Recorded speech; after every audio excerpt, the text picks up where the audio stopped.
guys, good morning, happy Friday. Flashback Friday. It's funny because I remember I used to always do flashback Fridays back in the day with you guys, but I haven't really done any in a while, so I guess I'll do one today. So happy Flashback Friday. Hopefully you guys had a good week, and hopefully you guys have a good weekend too. So yeah, I think last time I kind of talked a little bit about some certain terms for you guys, so it'd be easier for you guys to understand me as time goes on, you know. Especially like with my journey and how just information regarding the transcendental conscious states. It might just be a little easier if I like give you guys knowledge on certain terms that are important. So I think last time I was talking about the Shatat Natir, which is the Divine Mysteries, which is a system that they use to be able to explain the Divine Mysteries and the secrets to as far as your transcendental conscious and spiritually awakening. I think I spoke on that last time. And so I just wanted to come on and talk a little bit more.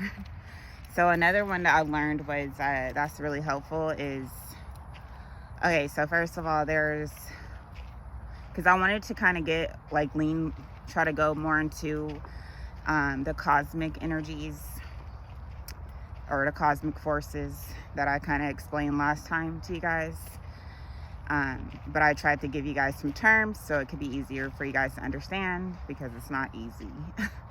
It's hard for me to even explain it to you guys because it's kind of complicated. And you guys know my brain, like, I think complicated anyway. So I was able to grasp it after like maybe a couple times of reading it and applying it to my life, you know. But I try to simplify it as much as I can. So, so another term that is really beneficial is the term Natir. So Natir is represented as the supreme being. So ancient Egyptians, back in Kemet, pretty much. So ancient Egyptians, they were the ancient Egyptians, the Kemet.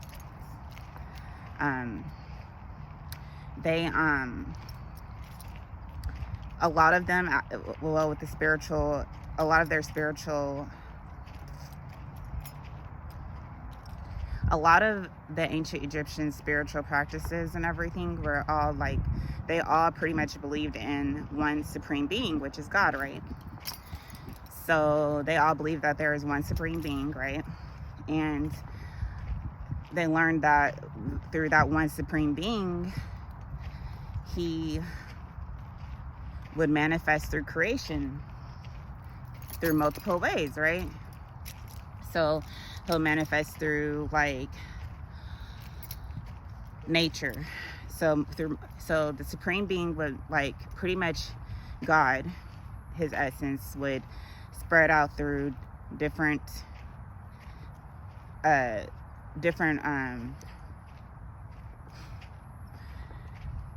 things of the world. So his essence would spread out through different things to be able to manifest through creation, pretty much.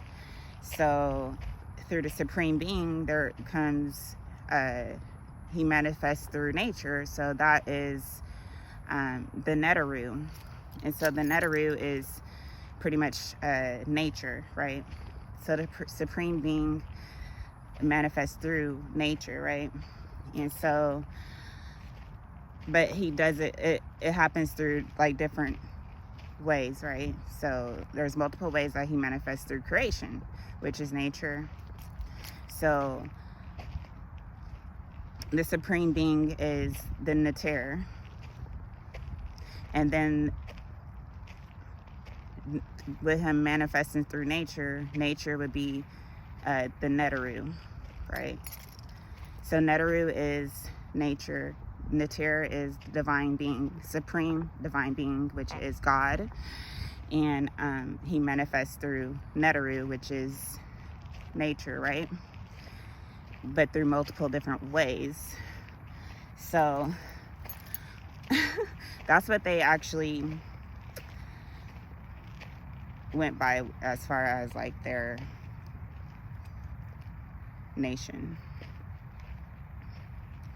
And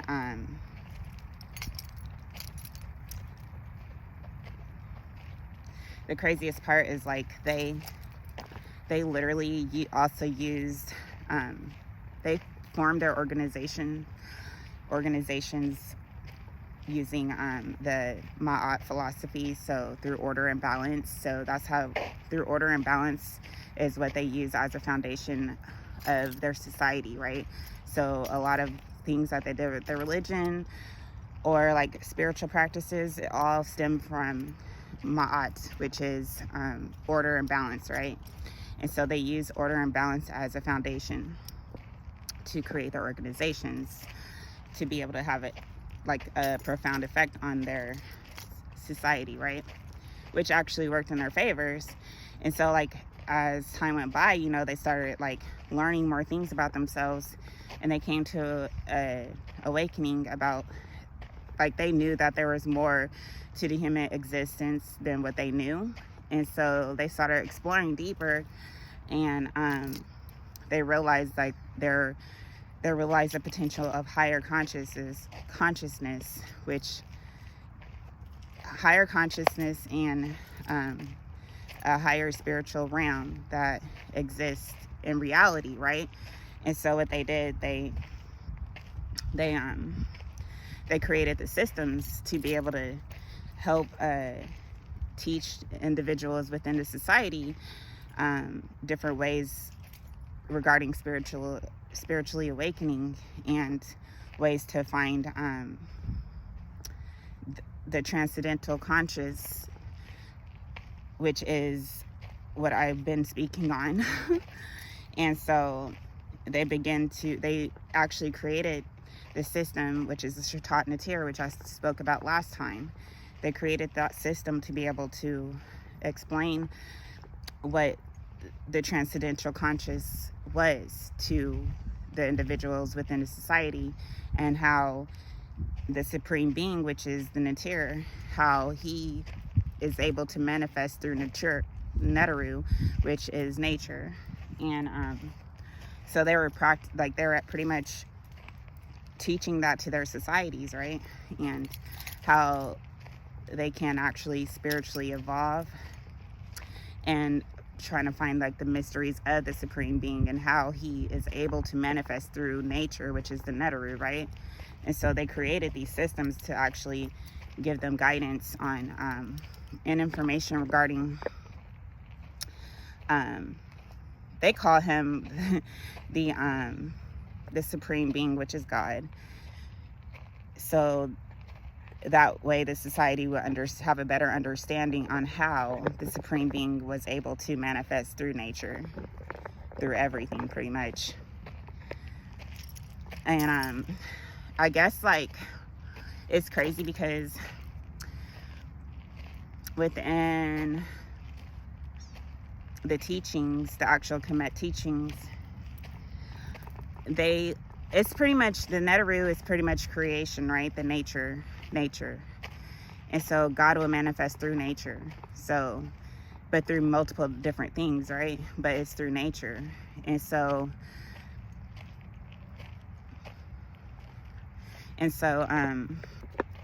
like later, like during the teachings and everything, it actually, like if you actually read it and go through the actual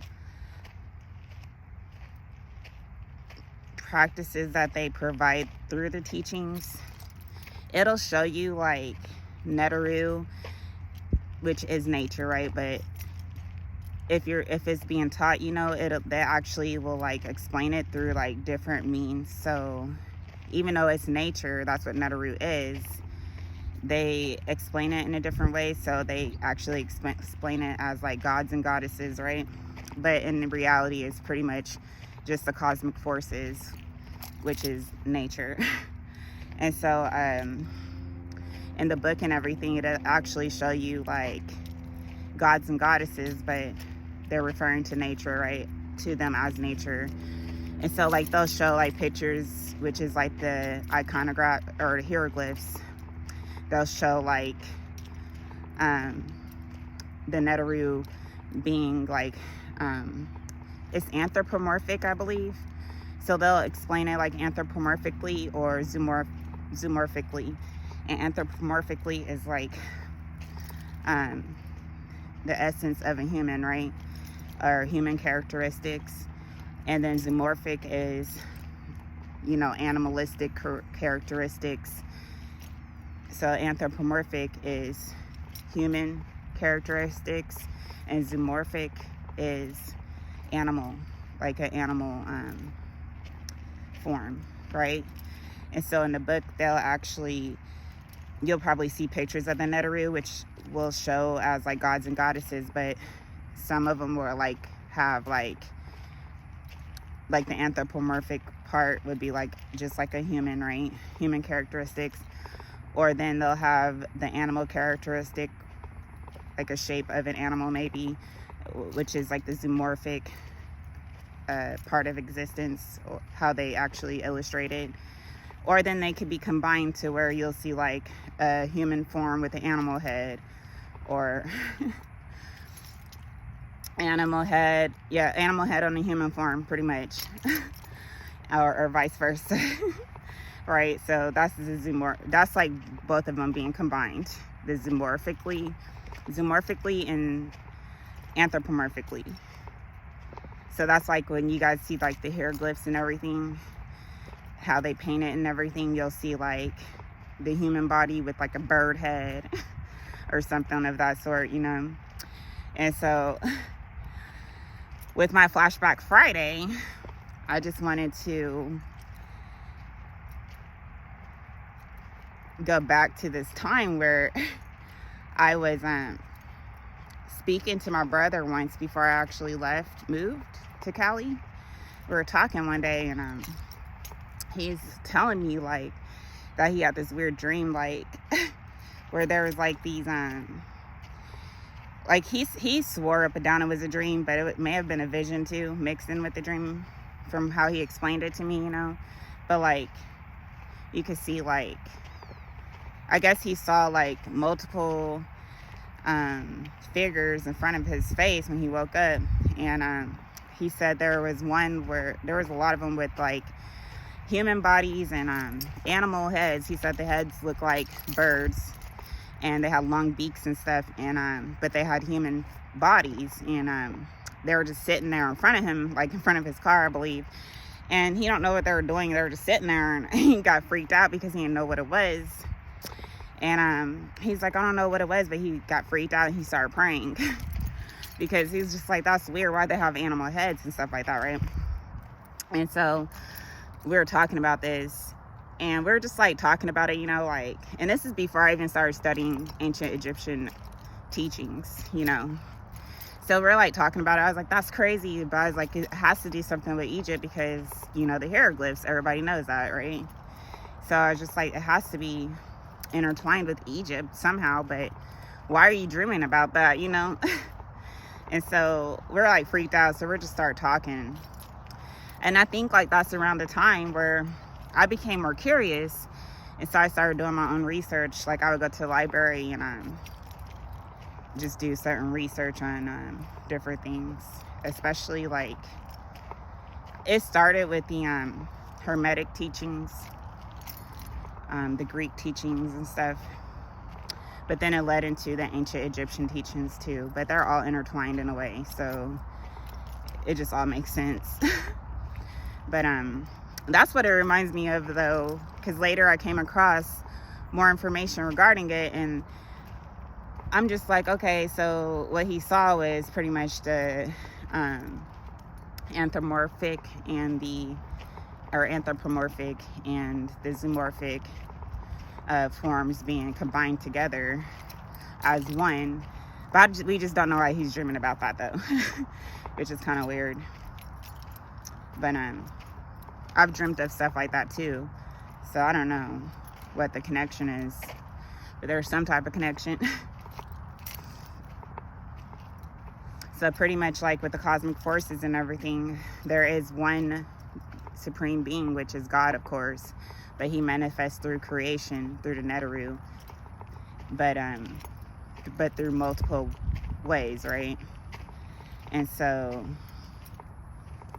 if anything is manifested through nature, is through the essence of the supreme being, which is God, right? Even though it looks like it's split up in between like gods and goddesses, like multiple ones, it's pretty much one supreme being, but he just split up into multiple forms to be able to manifest through creation, right?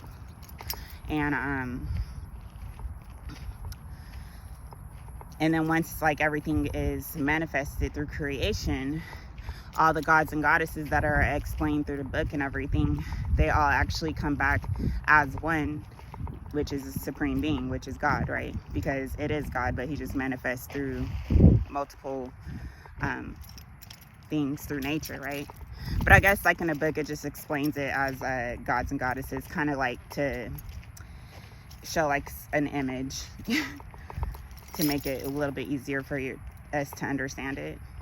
But all in all, it's the same thing. It's pretty much God manifested through different streams to be able to sustain creation. So what they did with the Shatat Neter, they were trying to teach everyone like how the supreme being, which is the Neter, they're trying to explain how he manifests through creation through multiple ways, right?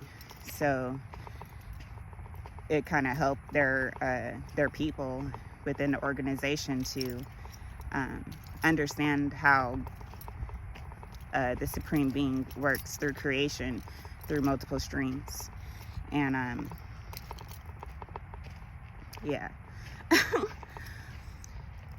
And it just reminded me of that day that he's speaking on the that dream he had with the different heads and everything. Like, he's really freaked out, and I think he started praying, and like all this crazy stuff happened after that, and I was just like, that's weird.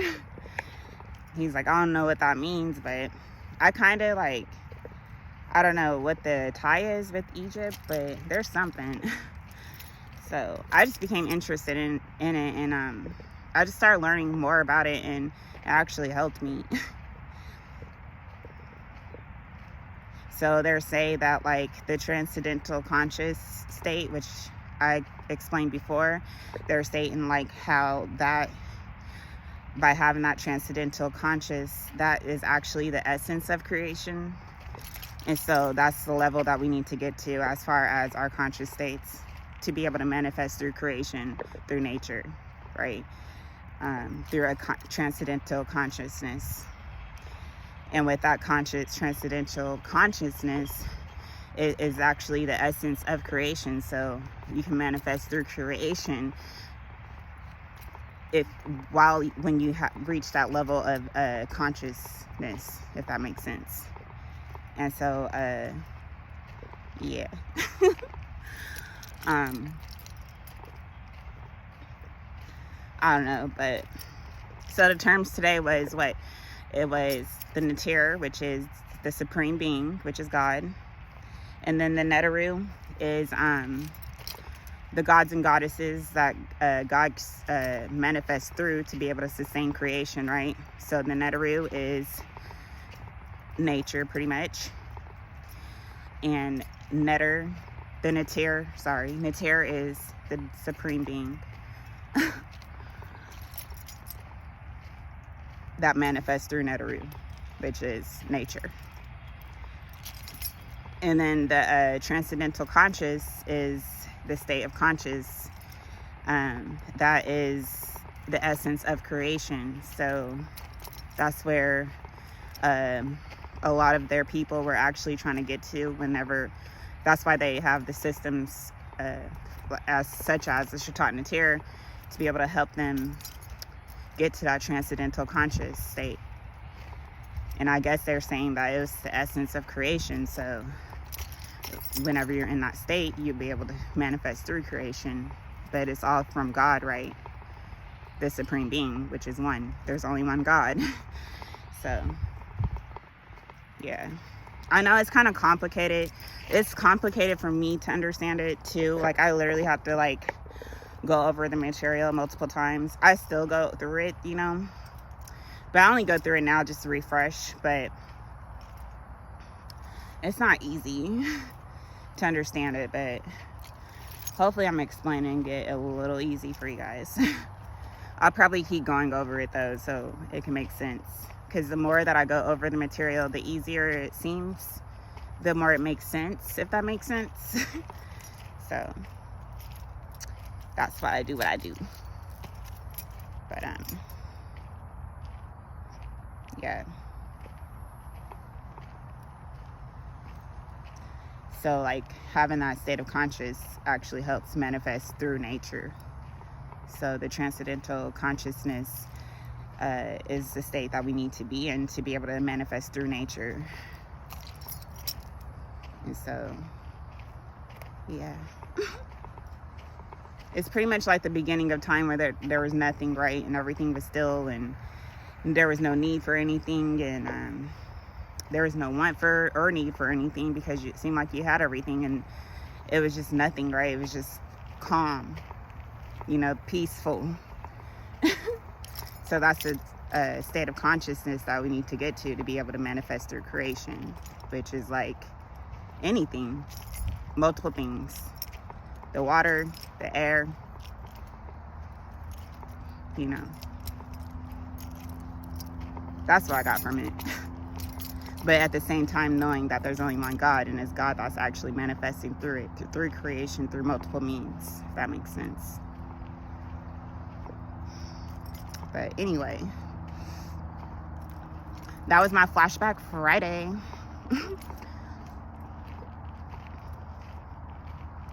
For you guys. But I just wanted to wish you guys a good weekend and all that good stuff. And I'm gonna enjoy my weekend and vibe out pretty much. So that's what I'll be doing. But yeah, I'll get off here now. I just wanted to show my presence and wish you guys a good weekend. And I'm gonna go vibe out. So I love you guys. Talk to you soon. Bye.